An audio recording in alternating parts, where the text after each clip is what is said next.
नमस्कार फ्रेंड्स, मैं डॉक्टर अमित कुमार दुबे आज आपके लिए बहुत ही अच्छा एक पौधा लेके आया हूँ।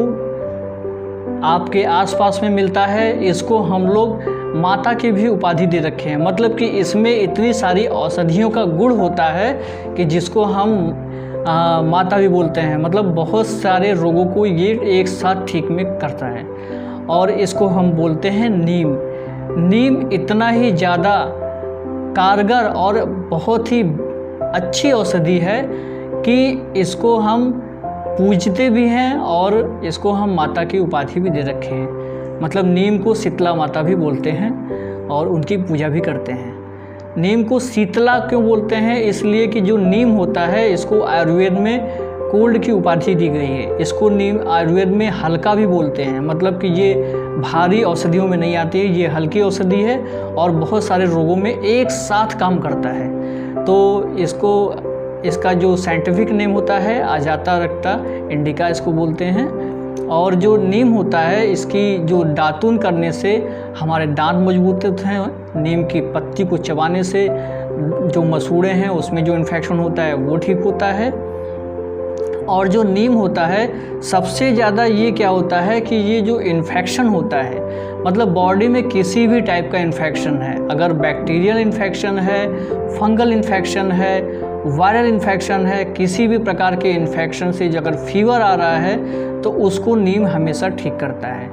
और अगर हमारे लीवर में कमजोरी है, लीवर कमज़ोर हो गया है, तो भी अगर रोज़ सुबह उठ के नीम की पत्ती चबाया जाए तो उसमें भी बहुत ही ज़्यादा इफ़ेक्ट होता है, बहुत ही ज़्यादा कारगर होता है। जॉइंटिस, अगर लीवर कमज़ोर है तो जॉइंटिस भी हो सकता है और दोनों प्रकार के जॉइंटिस में नीम बहुत ही ज़्यादा असरदार होता है। मतलब कि जो कफ के साथ में जॉइंटिस होता है उसमें भी नीम असरदार है और जो विदाउट कफ जॉइंटिस होता है उसमें भी नीम बहुत ही ज़्यादा असरदार होता है।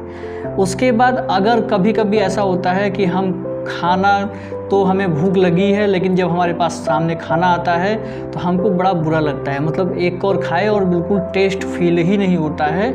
हम उसको तुरंत एक और खा के उसको भी हटा दिया कि दोबारा आप खाना नहीं खाएंगे। भूख लगी है लेकिन टेस्ट ही इतना बेकार लग रहा है कि हम वो खाना नहीं खा सकते। ऐसे कंडीशन में अगर नीम की दातुन की जाए और नीम की पत्ती को थोड़ा सा चबाया जाए तो वो आपके टेस्ट को थोड़ा सा मेंटेन करते हैं। जो आपका मुंह में कड़वापन है उसका जो नीम की कड़वाहट होती है उससे ज़्यादा नहीं होगा। जो मुंह में पित्त होता है नीम की कड़वाहट से वो ठीक हो सकता है। उसके बाद ये ब्लड को प्योरीफाई करने में भी बहुत ही ज़्यादा कारगर होता है।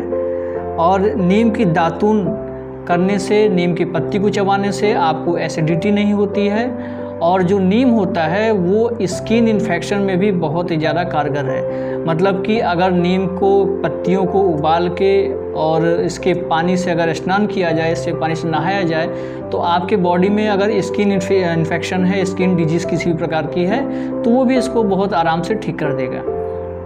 उसके बाद डायबिटीज़ पेशेंट में भी नीम बहुत ही ज़्यादा कारगर होता है। डायबिटीज़ पेशेंट अगर नीम की दातुन करें, नीम की पत्ती को चबा के खाएं तो इनकी डायबिटीज़ ठीक हो सकती है। लेकिन ये याद रखिएगा कि अगर डायबिटीज़ पेशेंट में डायबिटीज़ के कारण पेशेंट अगर मोटा हो गया है तो उस कंडीशन में ही नीम असरदार ज़्यादा होता है।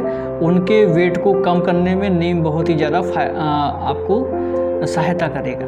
लेकिन अगर दुबला पतला इंसान है और उसको डायबिटीज़ हो गई है तो उसको भूल के भी नीम मत दीजिएगा, क्योंकि वो और ज़्यादा दुबला पतला हो जाएगा जिससे कि आपको उसको प्रॉब्लम हो सकती है। इसलिए नीम आपको हर प्रकार के रोगों में, इन्फेक्शन में, bacterial infection, viral infection, fungal infection, इन सारे रोगों में, पित्त खराब है उसमें, लीवर की इन्फेक्शन है उसमें, पेट में एसिडिटी हो रही है उसमें, दांत खराब है उसमें, ब्लड में इन्फेक्शन है उसमें, जैसे कि पिछले वीडियोज़ में मैंने बताया कि ब्लड में इन्फेक्शन होता है तो पायरिया होता है, तो उस कंडीशन में भी नीम की पत्ती को उबाल के उसके पानी से कुल्ला किया जाए तो भी आपके जो पायरिया होता है वो ठीक हो सकता है। तो एक साथ इतने सारे गुण एक औषधि में बहुत ही ज़्यादा कारगर होता है। तो एक बार नीम का ये सारी चीज़ें यूज़ कीजिए, नीम को यूज़ कीजिए और नो डाउट आप भी इसको माता की उपाधि देंगे और इसको आप भी पूजने लगेंगे।